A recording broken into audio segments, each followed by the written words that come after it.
Bienvenidos a Reimaginando nuestro futuro, diálogos sobre el desarrollo en América Latina y el Caribe 2025. Este año, desde el Buró Regional del PNUD para América Latina y el Caribe, nos enorgullecemos de presentar dos informes insignia: el Informe sobre Desarrollo Humano y el Informe sobre Democracia y Desarrollo en la región. Estas publicaciones, independientes pero complementarias entre sí, exploran los puntos de presión que afectan a nuestras democracias y trayectorias de desarrollo, desde el rápido cambio tecnológico hasta la fragmentación social y los desafíos climáticos. A través de los diálogos sobre políticas públicas y las conversaciones sobre democracia y desarrollo que llevaremos a cabo mensualmente, conectamos a la experiencia global con las perspectivas locales, involucrando a expertos, tomadores de decisiones y socios del PNUD en debates colaborativos basados en la evidencia, descubriendo esas válvulas de escape que permitirán liberar la presión y transformar las tensiones en progreso y coexistencia pacífica. Estas series buscan revitalizar la importancia del diálogo y el poder transformador de las políticas públicas para brindar soluciones integrales a los complejos desafíos del desarrollo, como única vía para construir sociedades más inclusivas, productivas y resilientes. Al conmemorar los 60 años del PNUD, en pos del desarrollo humano, los invitamos a sumarse a nosotros para que reimaginemos el futuro del desarrollo en América Latina y el Caribe.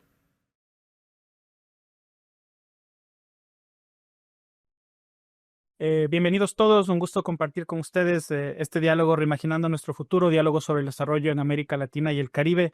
El tema que nos convoca el día de hoy es justamente explorar el impacto que va a tener la inteligencia artificial generativa en la fuerza laboral, en la productividad en América Latina y el Caribe. Y es porque la región enfrenta una brecha de productividad de larga data que está pues dada por ciertas barreras estructurales a la innovación y a la adopción de tecnología, y nuestra región, América Latina y el Caribe, seguimos luchando con un bajo crecimiento de productividad que está exacerbado por altos niveles de desigualdad y una gran informalidad en una buena parte de nuestra fuerza laboral. Y como lo ha demostrado la historia, pues los avances tecnológicos desempeñan un papel fundamental en la hora de configurar justamente la productividad laboral, la distribución del ingreso y la prosperidad económica alrededor del mundo. Hoy la disrupción que se ha generado por la inteligencia artificial generativa plantea justamente preguntas críticas sobre su potencial para acelerar el desarrollo económico, mejorar la calidad del empleo y fomentar un crecimiento más inclusivo en América Latina y el Caribe. Simplemente por citar unas cifras del Banco Mundial y de la Organización Internacional del Trabajo, que sugieren que más o menos entre el 26 y el 38% de los empleos en América Latina y el Caribe podrían verse afectados de una u otra forma por la inteligencia artificial generativa. Y algo que analizábamos desde el Programa de Naciones Unidas para el Desarrollo es que, si bien es cierto, hay un potencial de afectación, también hay que considerar que América Latina y el Caribe no necesariamente está lista para usar, digamos, la inteligencia artificial generativa y saltar esa ola y poder generar justamente mayor productividad y una mejora en su desarrollo económico y social. Hemos juntado hoy a algunos expertos justamente en esta temática para poder comenzar sobre cómo se ve el presente y también cómo se ve el futuro de la productividad del empleo en América Latina y el Caribe, considerando otra vez, ¿no es cierto?, la disrupción que se ha generado por la inteligencia artificial generativa en la región y en el mundo. Entonces, me permito empezar presentando justamente a una de ellas, a Carmen Pagé. Justamente Carmen es profesora e investigadora de la Universidad Oberta de Cataluña en España. También es directora de la Unidad de Investigación y Análisis de Mercado Laboral de la UOC.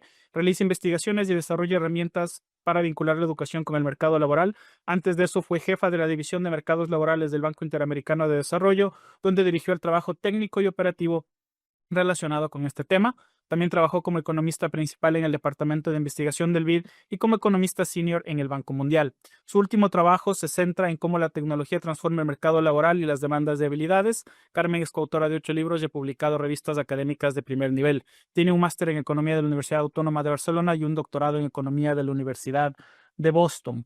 Nos acompaña también en este panel el día de hoy Gustavo Vélez, que es un amigo muy cercano de la casa. Gustavo es miembro de la Pontificia Academia de Ciencias Sociales, dos veces ministro de Gobierno de Argentina en las áreas de justicia, seguridad y derechos humanos e interior, secretario de Estado de la Función Pública y de Asuntos Estratégicos, presidente del Consejo Económico y Social y presidente del Instituto Nacional de Administración Pública. Trabajó durante 17 años en el Banco Interamericano de Desarrollo, donde lideró proyectos sobre seguridad ciudadana, integración latinoamericana y aplicaciones de nuevas tecnologías e inteligencia artificial para el desarrollo humano.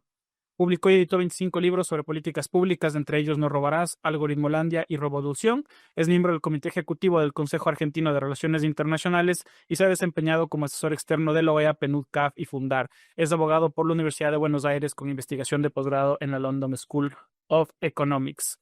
Y nuestro último panelista el día de hoy es Juan David Gutiérrez, otro amigo de la casa que nos ha acompañado ya en algunos espacios, que es profesor asociado de la Escuela de Gobierno de la Universidad de los Andes en Colombia, donde enseña e investiga políticas públicas, gestión pública e inteligencia artificial. Tiene un doctorado en políticas públicas y una maestría en políticas públicas de la Universidad de Oxford y una maestría en Derecho y Economía otorgada conjuntamente por la Universidad de Bolonia y la Universidad de Erasmus de Rotterdam, y una licenciatura en Derecho de la Universidad Javeriana. Fue asesor del ministro de Justicia de Colombia y director de la Justicia formal del Ministerio de Justicia. Juan David es miembro del grupo de expertos de la Alianza Global sobre Inteligencia Artificial, donde codirige el proyecto Transparencia Algorítmica en el sector público. Durante más de 15 años, Juan David ha brindado asesoramiento como experto en Derecho y Políticas a gobiernos de América Latina y el Caribe, organizaciones multilaterales como UNESCO, CEPAL, APEC y BID, y organizaciones internacionales de la sociedad civil como Ford Foundation y NRGI. Y como podemos ver, tenemos un panel en realidad de expertos, así que me alegra mucho poder compartir a través de ustedes conocimientos sobre la temática que nos trae a la mesa el día de hoy. Y quería empezar por una pregunta tal vez muy en perspectiva imaginativa, pero me parece interesante para empezar esta conversación, y es, si tuviéramos que imaginar el mercado laboral de América Latina y el Caribe dentro de 10 años, ¿cómo ven ustedes la relación entre inteligencia artificial, productividad y talento humano? Y empezamos por el futuro porque creo que desde allí podemos retrotraernos y justamente conversar sobre cómo llegar allí y cómo tal vez ver la inteligencia artificial y desarrollar herramientas que nos permitan abrazarla como un factor de cambio y no tanto como un reto per se al desarrollo. Me gustaría empezar contigo, querida Carmen. Gracias, Enrique. Gracias también a la UNDP por invitarme y por estar aquí con todos vosotros. Quería empezar diciendo en esta visión de futuro que voy a imaginar la América Latina y Caribe que quisiera ver, ¿no? No el que, si no hacemos nada, probablemente la historia reciente nos dice que podríamos tener. Quisiera ver una región con un aumento de la productividad muy considerable, desde muy por encima de lo que hemos visto los últimos 30, 40 años. Quisiera ver una región donde hay mucha menos informalidad, ¿no? Y quisiera ver una región donde tenemos una fuerza de trabajo preparada, tanto a nivel de gerencias como trabajadores, para abrazar esta revolución y realmente capitalizar en ella, ¿no? Eso es lo que quisiera ver. Quisiera ver una agencia que se encarga de monitorear de manera muy cercana qué es lo que está pasando con los cambios que está trayendo estas nuevas tecnologías y su impacto en la equidad, y que pueda actuar de manera muy rápida en corregir los problemas que la propia tecnología nos trae. Esto para mí sería mi visión. Ojalá lleguemos ahí y podemos hablar de cómo llegar a este tema. Futuro sin duda muy esperanzador, querida Carmen. Muchas gracias por ello. Querido Juan David, ¿tú cómo ves ese futuro en 10 años? Bueno, yo quisiera comenzar con optimismo, pero mejor complemento lo que contó Carmen. Hay muchísima incertidumbre sobre cuáles son los avances tecnológicos que habrá en los próximos 10 años. El desarrollo tecnológico no necesariamente es lineal, puede ser exponencial en ocasiones, también puede, digamos, haber momentos en los que no hay un avance significativo. Y en relación con los sistemas de inteligencia artificial, que recordemos, es un término que se acuñó en los años 50, en 1955, casi 70 años o más de trabajo en esto, ha tenido subidas y bajadas realmente. Entonces, eh, en todo caso, podríamos asumir que en 10 años va a haber un avance hacia sistemas que son más autónomos, más fiables y por lo tanto tienen una mayor capacidad de reemplazar tareas. No voy a decir que seres humanos, sino reemplazar tareas. En algunos casos sí, posiblemente se reemplazarán trabajos que puedan ser 100% automatizados, más de los que estamos viendo hoy. Y para complementar a Carmen, creo que tenemos que prepararnos para un escenario en donde paulatinamente más actividades, más ocupaciones laborales son expuestas. Y cuando yo uso la palabra expuesta, le estoy diciendo adrede, no es ni positivo ni negativo cuando digo que algo está expuesto. Puede ser muy positivo, puede ser aumentar la productividad de la persona porque le permita usar la herramienta para ser más productivo, pero al mismo tiempo puede ser lo que decíamos, y es que algunas actividades pueden ser reemplazadas y eso puede hacer que algunas empresas puedan combinar personas con sistemas de inteligencia artificial, reduciendo, digamos, la cantidad de trabajos que requieren.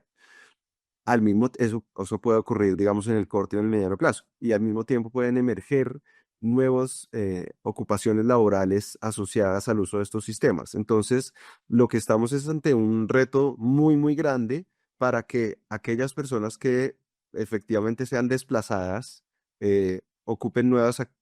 encuentren nuevas ocupaciones, que las personas que puedan aumentar su productividad usando estos sistemas no tengan grandes barreras para poder apropiarse de la tecnología y en general, digamos que no, que América Latina y el Caribe no entre en un ensanchamiento de una brecha digital, sino que por el contrario seamos capaces de adoptar herramientas que sean fiables y que nos puedan aportar.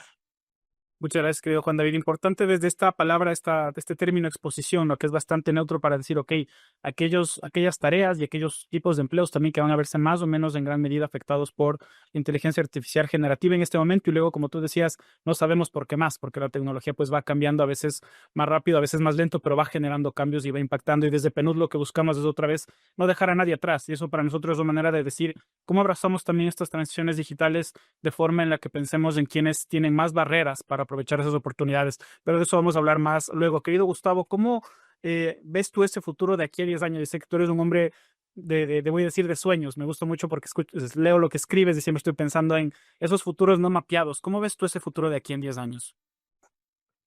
Enrique, yo creo que para proyectar los 10 años que vienen es interesante retroceder entre 5 y 6 años, porque muchos de los pronósticos que se hacían, incluso con estudios muy impactantes hace 8 años, hablaban de un escenario que no se está verificando hoy. Por ejemplo, se hablaba en un estudio muy importante de Frey y Osborne sobre la automatización probable de una altísima cantidad de trabajos y ocupaciones que no se ha verificado en la realidad. Se hablaba también de los autos autónomos expandidos en todo el mundo, cuestión que hoy todavía está en discusión. Se hablaba de la necesidad de conformar un panel de alto nivel para seguir la evolución de la inteligencia artificial en el mercado laboral, similar al panel de cambio climático que se desarrolló a partir de las diferentes COPs. Cada una de esas cuestiones, que incluían también la necesidad de regular más adecuadamente la inteligencia artificial, pasada entre 5 y 7, 8 años, no se han verificado en el día de hoy.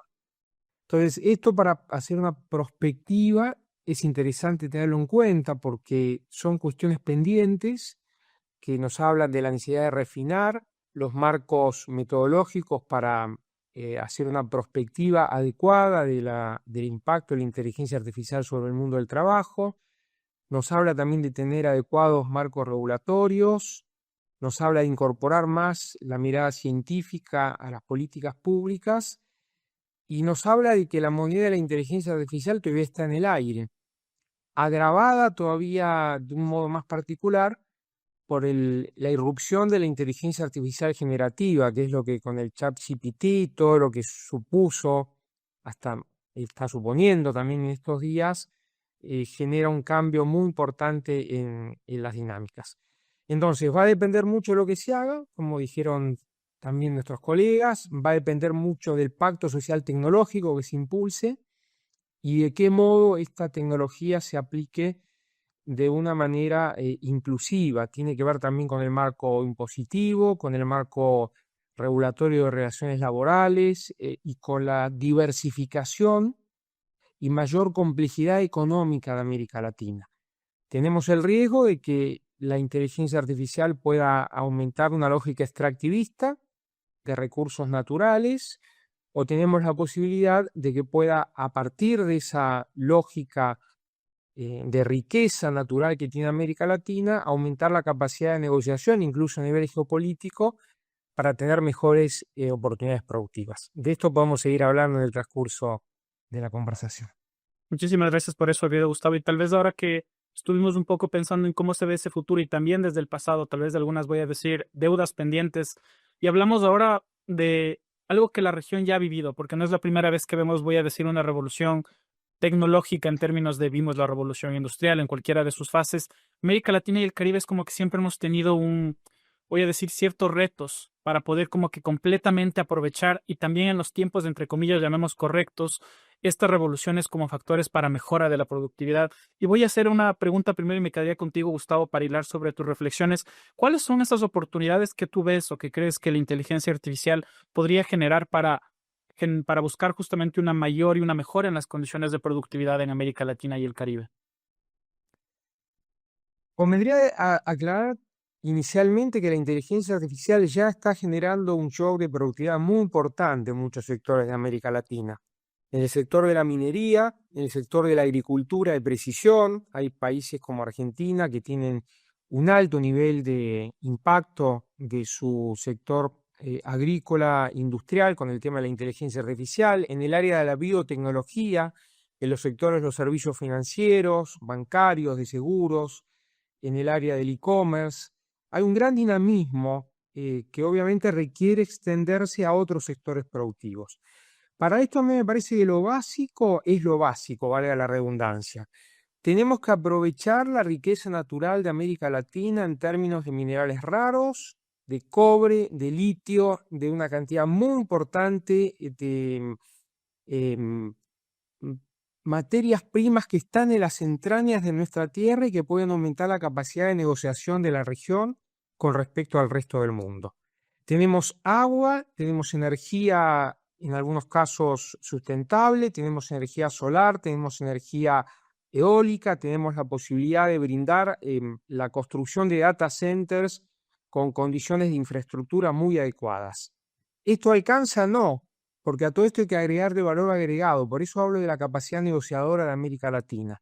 Deberíamos acceder a una computación más barata para superar esas brechas también de conectividad. Deberíamos ser capaces de negociar mejores marcos tarifarios para disminuir los costos de esa conectividad, que es lo básico de lo básico para desarrollar la inteligencia artificial.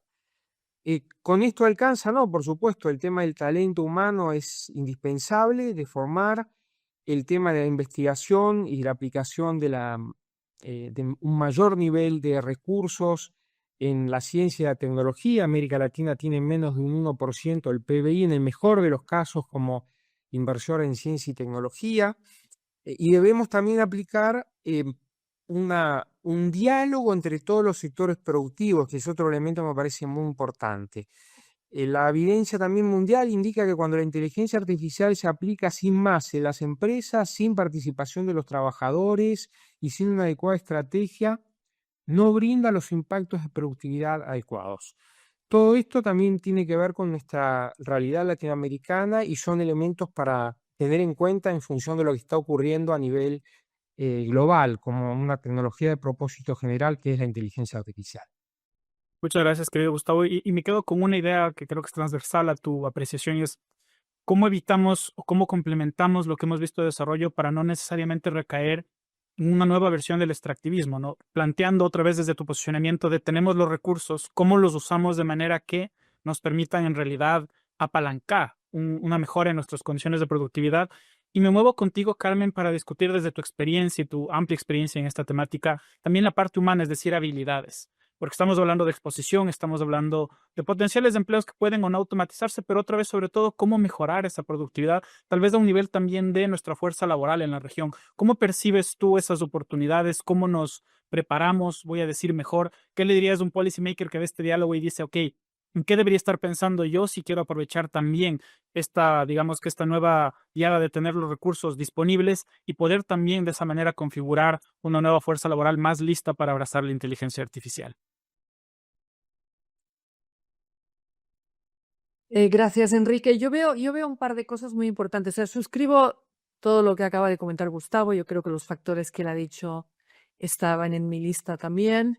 Pero creo que, digamos, dos cosas a mí me resultan muy importantes. Por un lado, efectivamente, el foco en la productividad para mí es el foco apropiado porque la productividad yo creo que es el principal problema que enfrenta la región y que debe resolver lo antes posible para generar riqueza que luego se pueda compartir. Y la inteligencia artificial es una herramienta de propósitos múltiples que realmente ha mostrado en los estudios que ya tenemos que tiene un potencial enorme para aumentar la productividad, tanto para ahorrarnos tiempo, para permitir mejor calidad en las tareas que hacemos, para permitir tareas nuevas, para la innovación y la generación de ideas. Es decir, realmente es un enorme complemento a la inteligencia humana y creo que si lo trabajamos así como complemento, tiene un potencial impresionante. Pero también quiero traer a la mesa que las particularidades del sistema productivo de América Latina, donde tenemos una gran proporción de empresas pequeñas, de muy baja productividad, probablemente, digamos, en el sector informal, todo eso es es un paro en la rueda del desarrollo, ¿no? Tenemos todo un sector que realmente siempre tiene muchas dificultades para aprovechar todas estas oportunidades. Y entonces tenemos aquí una disyuntiva, ¿no? Una opción es decir, bueno, tenemos que traer todas estas personas al sector formal, tenemos que formalizar a todas estas empresas, tenemos que darle los canales, que yo creo que es una opción, pero también muy importante posiblemente ver cómo eh, atraemos más trabajadores de la región hacia el sector de empresas grandes, medianas, productivas, donde realmente esas ganancias de productividad probablemente tienen más oportunidades de materializarse.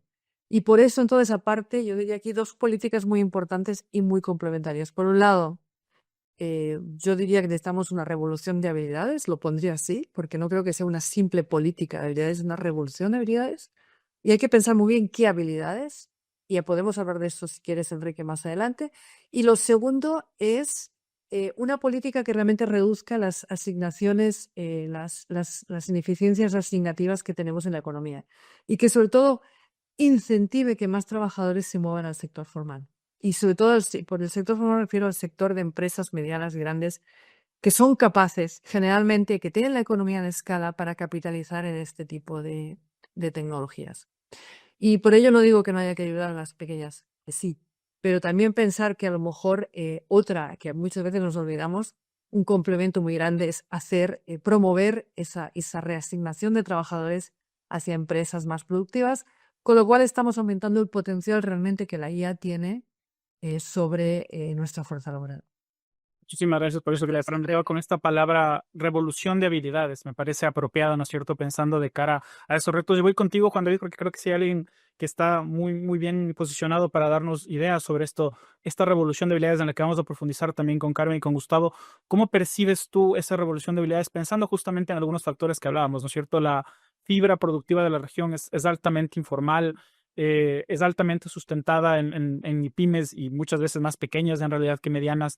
Tenemos arduo camino que caminar de alguna manera, ¿no es cierto? Incluso si no tuviéramos que pensar en términos de una revolución de inteligencia artificial, pero eso también ya está allí. Entonces, como que se vuelve una capa más de análisis sobre un desarrollo que hay que considerar. ¿Cómo ves tú esa, voy a decir, revolución de habilidades de cara a los cambios que la inteligencia artificial está demandando para América Latina y el Caribe?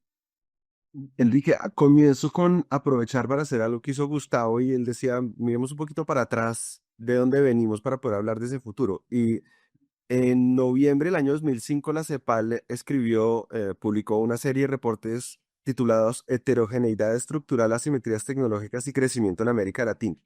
Hace 20 años estamos hablando de algo muy parecido y es la capacidad o no de adopción y de transformación tecnológica de nuestras empresas y nuestra economía.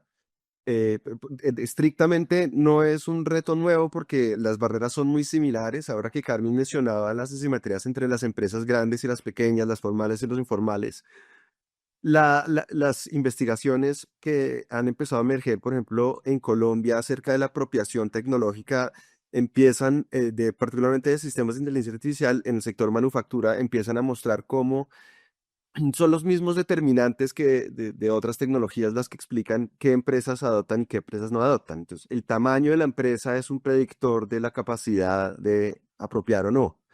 El grado de formalidad de la empresa también explica. Y eso nos lleva a la misma preocupación del reporte que les acabo de mencionar de la CEPAL de hace más de 20 años, y es que se nos pueden estar agrandando las brechas.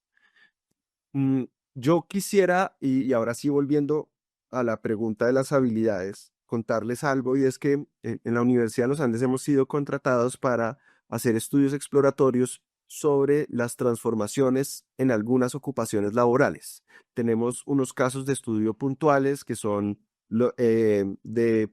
digamos, ocupaciones que al parecer tienen una alta exposición a transformaciones por cuenta de la inteligencia artificial. Estoy hablando de desarrolladores de software, estoy hablando de personas que trabajan en centros de llamada, que en América Latina además hay millones de personas trabajando en eso. Estoy hablando de abogados, estoy hablando de periodistas y en ese sentido, lo que hemos encontrado haciendo entrevistas a personas que son desde las muy jóvenes hasta personas que llevan 30 años en esa ocupación, es que todas están explorando cómo, ah, digamos, insertar en su flujo de trabajo, particularmente inteligencias artificiales generativas, y encontramos, por una parte, que la mayoría reconoce que ha encontrado ahorros de tiempo en algunas actividades y, y en ese sentido percibe los efectos positivos de incorporar las herramientas, pero casi todos reconocen que no han recibido entrenamiento formal y por lo tanto no pueden aprovechar al máximo las herramientas para lo bueno y también para evitar lo malo, porque las herramientas son muy porosas, pero tienen unas limitaciones estructurales que es preciso, digamos, abordar. Y por otra parte, la mayoría también indica que no ha tenido de parte de la organización en la que trabaja lineamientos de cómo usar y cómo no usar. Entonces tienen dudas porque dicen, yo no quiero hacer algo que luego el día de mañana me castiguen. Piense, por ejemplo, en los abogados y las abogadas que tienen que proteger la confidencialidad de la información con la que trabajan. Hay unas limitaciones muy importantes, hay unas herramientas que no deberían usar si necesitan proteger esa información. Hay herramientas que sí podrían usar, hay mejores maneras de usar la herramienta para proteger la confidencialidad de esa información, pero si no les das entrenamiento, si no les das guías, pues no la van a usar. Y son muy conscientes de que se pueden quedar atrás, o que se están quedando atrás porque ven a muchos de sus colegas que sí lo están usando. Y para cerrar con el tema de las habilidades, a muchos les hemos hecho la pregunta, oiga, ¿qué habilidades considera usted que son importantes de aquí al futuro? Y hay una gran confluencia en preguntarse sobre habilidades blandas de trabajo en equipo, de, digamos, de pensamiento crítico, de comunicación clara, que todas esas son muy importantes, independiente de cuál va a ser la trayectoria tecnológica en los próximos años. Hay cosas que los sistemas de inteligencia artificial no pueden hacer y seguramente no van a poder hacer ni en el corto ni en el mediano plazo, y en donde los humanos sí tenemos la oportunidad de, digamos, de sacar toda nuestra capacidad para aprovechar las herramientas que tenemos y llegar más lejos. De tal manera que creo que esa revolución de la que habla Carmen, y estoy completamente de acuerdo, es un reto social muy grande, porque no es solo para los que están en la universidad o solo para los que están en el colegio, es que realmente necesitamos un esfuerzo social para que, así como en su momento llegó el computador personal, así como en su momento llegó el internet, tenemos que poner al día a millones y millones de personas. Muchísimas gracias por eso, Juan David. Y mientras escuchaba pensaba, porque al final antes hablábamos en términos más, voy a decir, iniciales, ¿no? Alfabetización digital. Yo recuerdo los programas de aprenda a usar usted una computadora en términos muy básicos, ¿no? Yo soy de una generación en la que todavía tenemos una máquina de escribir y luego pasamos de una computadora de esas pantallas gruesas, grandes y pues a hacer uso Word o Excel. Y esas habilidades no llegan a la mayoría de las personas. No hablemos solamente de la fuerza laboral. En realidad, esa parte de inclusión es algo en lo que siempre hemos cojeado. Y en una conversación con el ministro de Tecnologías de la región un día decíamos, ya no hay que hablar tan solo de alfabetización digital, son capacidades digitales. Alguien lo dijo ya en el panel, es una apropiación de la tecnología. Y esa transición todavía no la estamos viviendo, voy a decir, de manera completamente inclusiva en la región. Y voy hacia allá contigo, Gustavo, siguiendo la línea de habilidades y algo que decía Juan David, ¿no es cierto? También hay un tema de la tecnología es una herramienta, es casi como un asistente, pero no reemplaza el factor humano, sobre todo en una parte socioemocional. Esas habilidades tienen que venir matizadas, son una mezcla, digamos. Pero desde tu análisis, tú ya nos estabas hablando de ciertos sectores en los que estás viendo más los impactos de la inteligencia artificial. ¿Cómo ves esa mezcla de habilidades, cómo preparamos a la fuerza laboral tal vez para ir cada vez volviéndose más capaz de absorber y de potenciarse mediante la inteligencia artificial, sin que, porque hay mucho temor, y ya las encuestas nos lo dicen, una buena parte de la población sí tiene miedo de, hey, tal vez me quedo sin empleo, y lo conecto con lo que decía Juan David. Mucha gente que tiene empleos que sí son sujetos de alguna forma a ser con el tiempo automatizables. Las personas que trabajan en un call center. Cada vez que escucho a la inteligencia artificial que ahora te puede hablar, pienso y digo, hey, no sé si de aquí en 5 años hay cosas en las que aquí en Estados Unidos, cuando llamas a una empresa, ya casi nunca hablas con un humano. Todo es una voz que está hecha con inteligencia artificial. Y me preocupa porque son millones de empleos en la región que vienen outsourced, pero que están funcionando y que están empleados en nuestra región. ¿Cómo hacemos que esa transición se viva de una manera más inclusiva, más equitativa con inteligencia artificial, querido Gustavo? Sí, es muy interesante lo que decía Juan David, porque ese tipo de estudios sectoriales clave brinda las posibilidades de distinguir entre diferentes niveles de adopción y también se han estado haciendo a nivel global, internacional, muestran una singular importancia que requiere la inteligencia artificial de las compañías ser incorporada con la participación de los trabajadores. No es una bala mágica, no es que aumenta la productividad o mejora las condiciones organizativas de la empresa de un modo automático.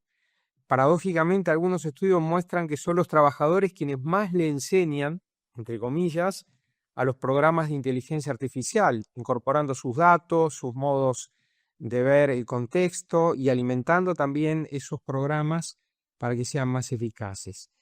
Eh, a mí me parece, respondiendo a tu pregunta, Enrique, que hay que destacar también que muchos estudios están indicando que son los freelancers los que mejor están tomando ventaja de los incrementos de productividad al aplicar la inteligencia artificial generativa. Esto abre una enorme cantidad de discusiones que son apasionantes, ¿no? Pero que tienen que ver con la reformulación de clásicos principios en torno de los cuales se organiza nuestra estructura productiva democrática. Cito algunos. Los freelancers pueden mejorar su productividad empleando inteligencia artificial, que entre paréntesis es cada vez más barata. La irrupción del programa de inteligencia artificial generativa de DeepSeek hace unas semanas atrás, con un menor nivel de costo, con un código abierto, con condiciones más apropiadas, incluso desde el punto de vista ambiental y de capacidad de computación, nos habla de que va a ser cada vez más barata la posibilidad de acceder a inteligencia artificial generativa para los trabajadores. ¿Qué uso se hace de eso?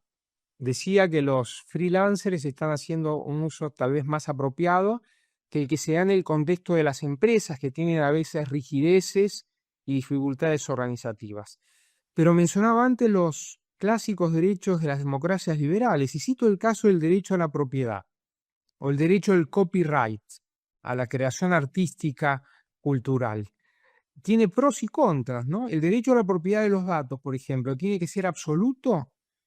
¿O puede ser una función social de esa propiedad de datos que se emplee, por ejemplo, para mejorar la investigación de enfermedades o el desarrollo de medicamentos que puedan curar esas enfermedades? ¿Puede haber una dimensión más social de los datos o la propiedad de los datos? ¿Va a dar lugar o no la colaboración de los copyrights entre las clásicas industrias periodísticas, por ejemplo? Algunas industrias periodísticas están haciendo acuerdos con las plataformas, las grandes plataformas digitales, para que se pueda compartir esa información que producen y a cambio de eso obtener algún tipo de royalty o dividendos. Otras, por el contrario, están litigando contra esas grandes plataformas digitales, están generando litigios de una magnitud muy importante. Es decir, son todos signos de interrogación que están abiertos, que están girando en el aire, pero a mí me gustaría terminar lo que estoy intentando transmitirles con la idea de que no vamos a tener en el futuro esta clásica división entre blue collars, white collars, green collars o incluso orange collars. Me gustaría hablar un poquito también del impacto de todo esto en la economía naranja.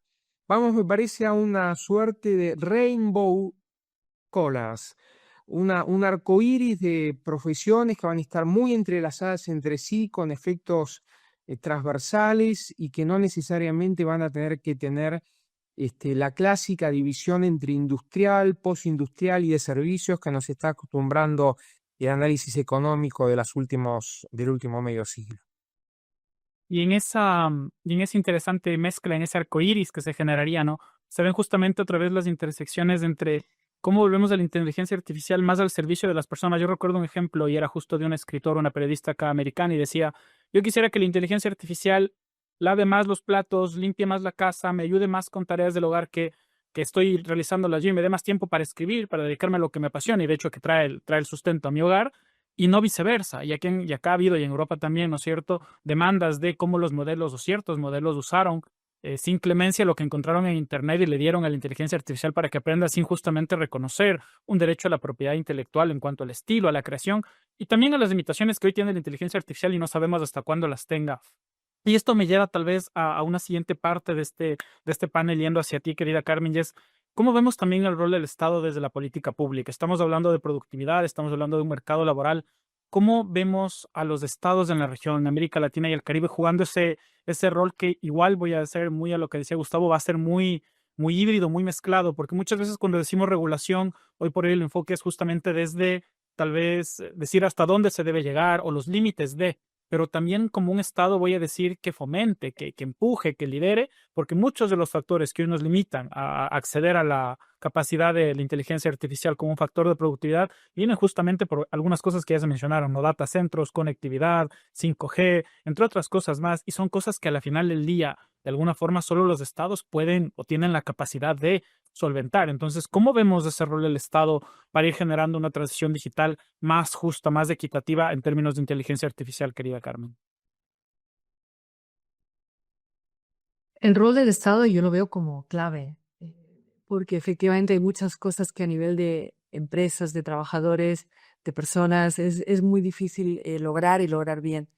Hay un rol habilitador, ¿no? Hay un habilitador en generar un marco regulatorio que permita la expansión y al mismo tiempo la seguridad y la ética en la creación de algoritmos, en la transparencia, en el uso, es decir, en las reglas de uso, ¿no? En las reglas del juego. Entonces, todo eso yo creo que no es muy difícil y creo que además es contraproducente cuando son los propios actores los que se encargan.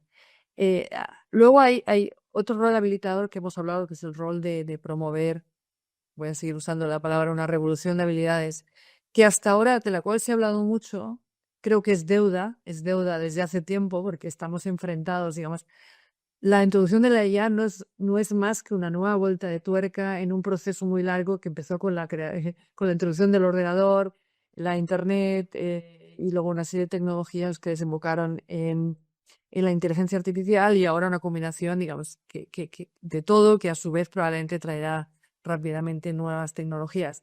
Es decir, estamos en un largo proceso del cual venimos tarde y por lo tanto toda esa habilitación desde el punto de vista, como hemos hablado, de conectividad, pero también de habilidades es muy importante. Luego, un punto que yo creo que ha hecho Gustavo y me parece muy interesante, ¿no? Se hicieron pronósticos muy pesimistas y alarmistas que los propios autores han reconocido pues, que efectivamente no se han dado. Pero eso no nos debe llevar a la complacencia. Es decir, una de las características que tienen estas revoluciones es que son calladas.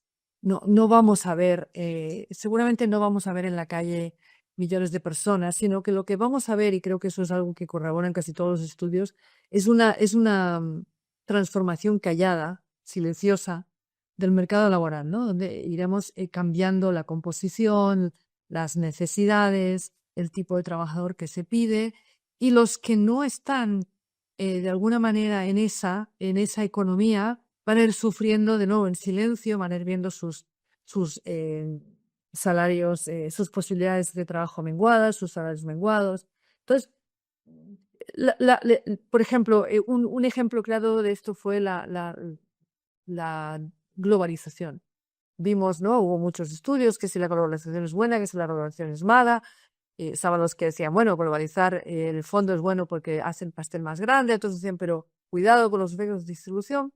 Nos quedamos en esa, no miramos nada y lo que pasó es que la globalización tuvo efectos devastadores en algunas ubicaciones específicas, para algunos trabajadores específicos, en algunos sectores específicos. Y fueron realmente muy traumáticas para ese grupo concentrado. Y no se vieron tanto en el agregado, no, la cola del desempleo no se puso infinita, pero sí hubo unas grandes dislocaciones que de hecho están probablemente en la base de mucho del malestar y de las consecuencias políticas que estamos viendo hoy en día. Entonces yo diría, mucho cuidado en pensar que esto quizás no va a tener impacto, porque que yo sé que no, digamos, el mensaje que yo daría es, los efectos esperados probablemente van a ser quizás menores de lo que de los que se predicen, porque siempre tendemos a poner como el máximo, pero habrá muchos efectos no esperados que tenemos que ir monitoreando y desde el Estado tener la conciencia que necesitamos como un sistema de alarma, ¿no? De monitoreo y de respuesta rápida para problemas que emerjan debido a estas tecnologías. Y eso creo que también es algo que es una función pública, no te lo va a hacer una empresa, no te lo va a hacer un trabajador, obviamente, un ayuntamiento, porque se le queda pequeño, no es una tarea que se pueda circunscribir de esa manera. Entonces, para mí, la tarea de monitoreo de efectos, el habilitador, ¿no? Y el de promoción, incluso en algunos casos, pues, si se promover las competencias necesarias, facilitar, para mí esos son roles claves que el Estado debe tener. Y si no, Aparte de regular, no me voy a meter porque no soy una experta en el tema de regulación de IA, pero que es un rol clave también, ¿no? muchísimas gracias, querida Carmen. Y es esa dualidad, ¿no es cierto? La regulación, la promoción. Voy a decir que de alguna manera el cierre de brechas, la protección, buscando otra vez una perspectiva de equidad. Y lo vimos mucho en el mundo, como tú decías ya, por ejemplo, en los sectores de manufactura. Me lleva algo que ya decía Gustavo, ¿no? La inteligencia artificial en países como Argentina ya entrando de frente a sectores como el manufactura, donde la automatización sí que es posible. Acá en Estados Unidos vimos un montón de fábricas que con el tiempo fueron cerrando entre el outsourcing de empleos, ¿no es cierto?, a otros países, pero también porque eran profesiones que fueron siendo automatizadas. Entonces, una persona que estaba en una fábrica, ahora empezaba por un brazo robótico. Y luego ya no había la necesidad de tener o tantas personas, o no todas esas personas podían ser reentrenadas o poder darles habilidades que les permitan luego conseguir otro empleo.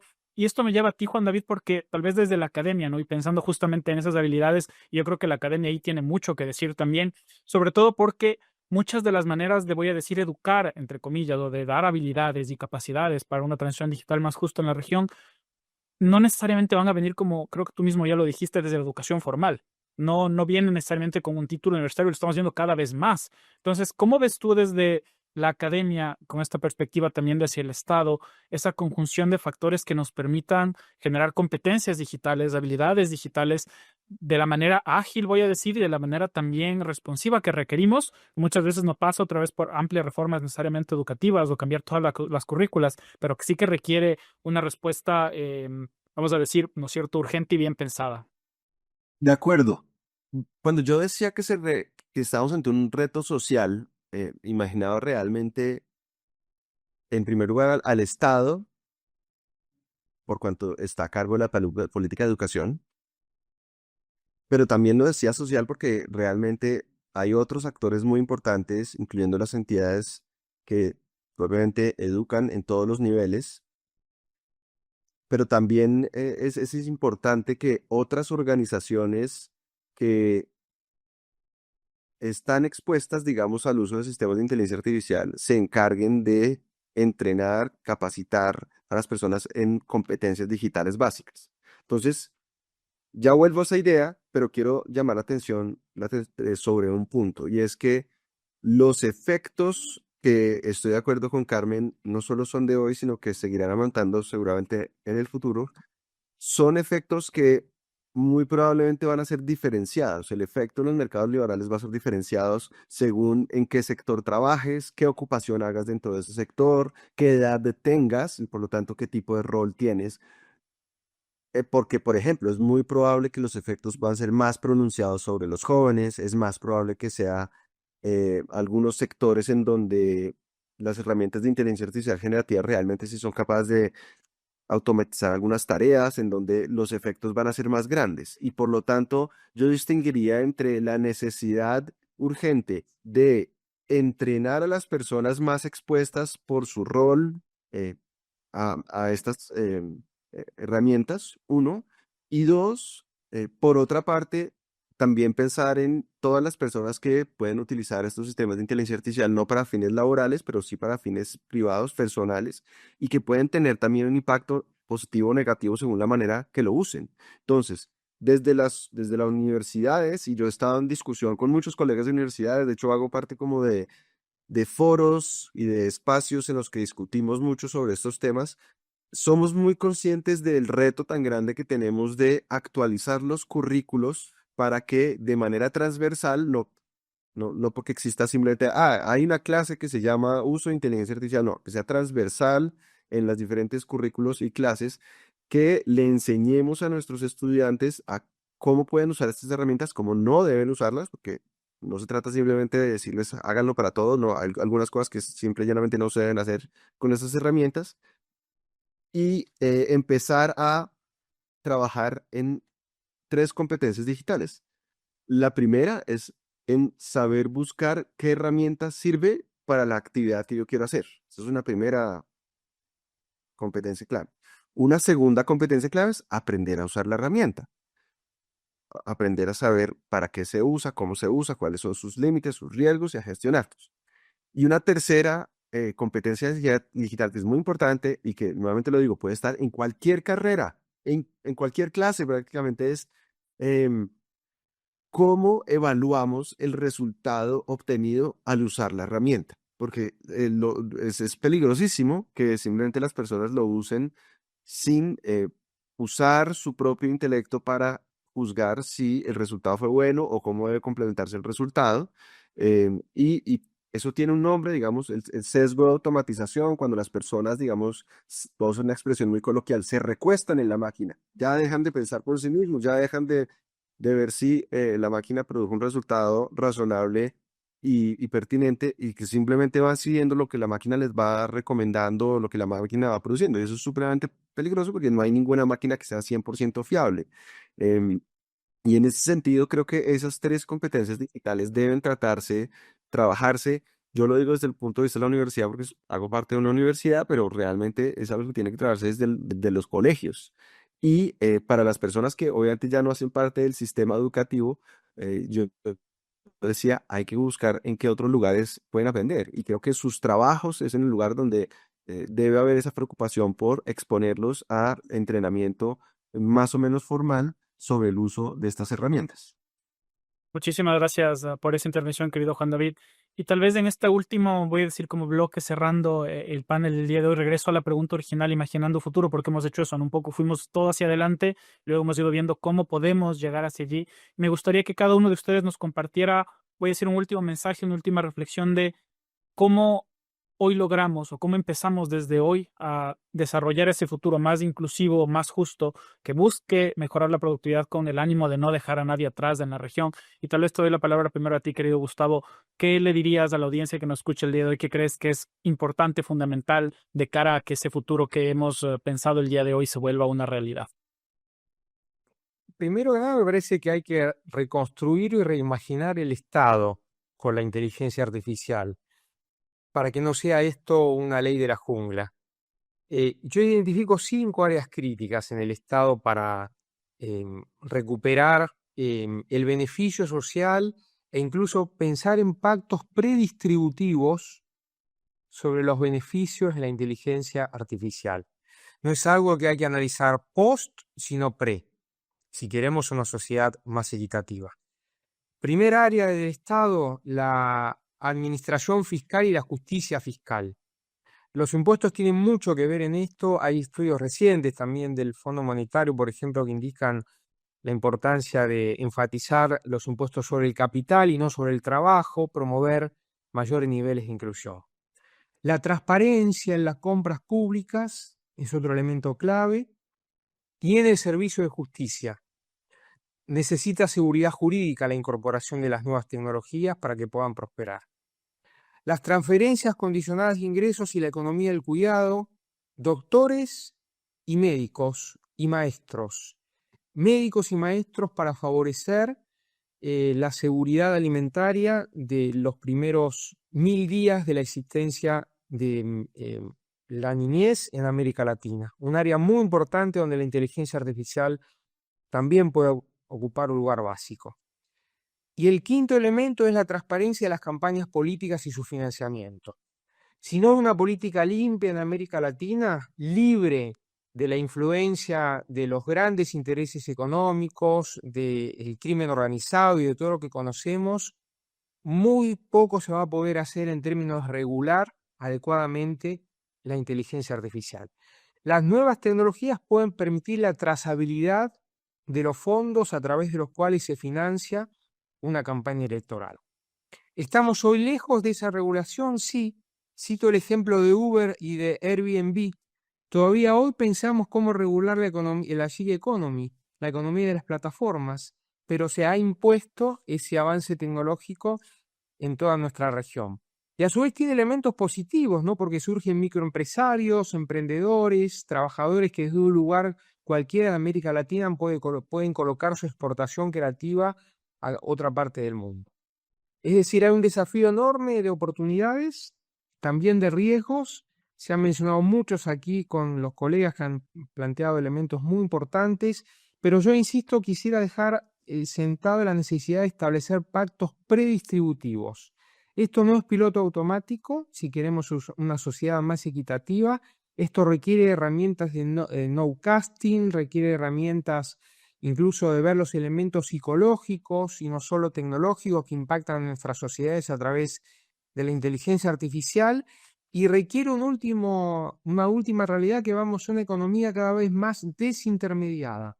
Todo lo que son interfaces van a estar en riesgo, va a haber una economía más descentralizada y el riesgo de que no concentre ganancias, dividendos, etcétera, es propio también de estados que tengan legitimidad para pensar en políticas fiscales que sean más progresivas y que atiendan a eliminar esos sesgos que pueden surgir desde el punto de vista de la concentración de capital. Y es que parece que al final, otra vez, desde esta nueva capa, ¿no?, de pensar en inteligencia artificial, aunque en términos más generales hablemos de nuevas tecnologías, nos devuelve siempre a las preguntas originales de cómo concebimos el rol del Estado en la región. Que al final del día, la respuesta de Gustavo no apunta tanto solamente a una respuesta, voy a decir, parcial hacia las tecnologías, sino absoluta, en términos de que el Estado tiene que repensar casi que en un nuevo pacto social que integra las tecnologías, pero que le implica pensarse en sí mismo, cómo puede transformar la capacidad productiva de la región a través de su accionar. Paso contigo, querida Carmen. ¿Qué piensas tú? ¿Qué le dejarías a nuestra audiencia con un mensaje esencial en el marco de la conversación de hoy? En el marco de la conversación de hoy, yo me enfocaría en tres cosas. Un lado, formación; otro, incentivos para la reasignación; y en el tercero, acceso a la tecnología. En cuanto a la formación, yo creo que necesitamos que todos los centros de educación y que los propios ministerios involucrados en la educación y la formación de personas tengan una mirada hacia afuera, una mirada constante hacia lo que está pasando en el mercado, a lo que está pasando en el sector de producción. Y que seamos capaces, a través del Estado, promover las herramientas y a través de los centros, de tener esa agilidad, de trasladar rápidamente lo que vemos que se necesita a los propios programas formativos, en tener una mayor flexibilidad, en ser capaz de realmente responder de manera oportuna. Todo ello garantizando la calidad. Y este binomio flexibilidad, sea oportuno y que sea de calidad, es difícil de lograr, pero tenemos que lograrlo. Y por otro lado, cuando hablo de incentivos para la reasignación, me refiero cuantos más trabajadores tengamos en empresas que son capaces de capitalizar estas tecnologías, mayor será el provecho que le demos a las mismas. Y por lo tanto, seguir, digamos, esto es una agenda de largo alcance, pero seguir promoviendo la revisión de políticas tanto crediticias como de protección social, como laborales, que quizás de manera como efecto colateral acaban produciendo un incentivo a que realmente tengamos un sector informal demasiado grande, ¿no? Ese como segundo bloque. Y tercero, acceso a la tecnología, es decir, asegurar que existe todas las empresas y todos los trabajadores y todas las personas tienen la capacidad de poder llegar a esas tecnologías, ¿no? Y teniendo además el espíritu crítico que nos mencionaba Juan David, la capacidad de no solo usarlas, sino usarlas con esa capacidad de discernir si realmente lo que estamos obteniendo de la inteligencia artificial tiene o no sentido y que lo sepamos usar bien, ¿no? Muchísimas gracias por eso, María Carmen. Y es muy apasionante porque hoy, aunque no nos hemos enfocado tanto en eso, creo que sería sujeto de otro diálogo hablar del rol que juega el sector privado, las empresas, justamente para la generación de también nuevos empleos, ¿no? No solamente las habilidades, sino cómo podemos en realidad aprovechar eso como factores para generar también nuevos modelos de negocio. Ahorita Gustavo mencionaba Gig Economy y es lo mismo. También se abre una oportunidad, ¿no es cierto?, para que la inteligencia artificial reforme un poco como hemos venido viendo el tejido empresarial en la región. Y voy contigo, querido Juan David, porque escuchando un poco estas reflexiones comprensivas, ¿cómo cerrarías tú otra vez con ese mensaje de cara a nuestra audiencia? ¿Qué es relevante llevarse la discusión del día de hoy, pensando en términos de cómo generamos una transición digital sobre inteligencia artificial más justa y equitativa en América Latina y el Caribe? Bueno, la verdad es que yo primero me llevo una reflexión sobre el riesgo tan grande de que crezcan las brechas de desigualdad. Creo que hay un riesgo enorme de que desafortunadamente en América Latina, que es quizás una de las regiones más desiguales del mundo, pues se ensanchen esas brechas. Pero la buena noticia es que a mí me parece que en América Latina y el Caribe hemos avanzado en dos frentes que me parecen importantes. Un primer frente que tiene que ver con el Estado como desplegador y usuario de sistemas de inteligencia artificial para prestar servicios, para generar bienes públicos, de hecho. En la universidad construimos una base de datos en la que identificamos y documentamos 700 sistemas de inteligencia artificial adoptados por gobiernos de América Latina y el Caribe para todo tipo de tareas que aporta, digamos, a las empresas, pero también aporta a la ciudadanía en general porque no solo hace el servicio más eficiente, sino que simple y llanamente hace cosas nuevas que, por ejemplo, contribuyen en materia de equidad. Y ese tipo, digamos, de nuevas oportunidades que no se limitan simplemente a la eficiencia, sino a la capacidad del Estado de mejorar la calidad de sus servicios, de prestar servicios que antes no los prestaba, contribuyendo también a cerrar estas brechas de equidad. Eso es una muy buena noticia. Y una segunda noticia es que creo que haciendo también un mapeo de las políticas públicas y de los proyectos regulatorios en América Latina y el Caribe, es muy importante que el reto de política pública del que hemos discutido hoy está en la agenda del legislador, de los gobiernos ejecutivos. Está en la agenda, digamos, no voy a decir que ya tienen las respuestas, porque además, de hecho, creo que ningún gobierno en este momento tiene todas las respuestas para saber qué hacer, pero en los procesos de política pública, hasta que no se agenden los temas, el Estado no hace nada.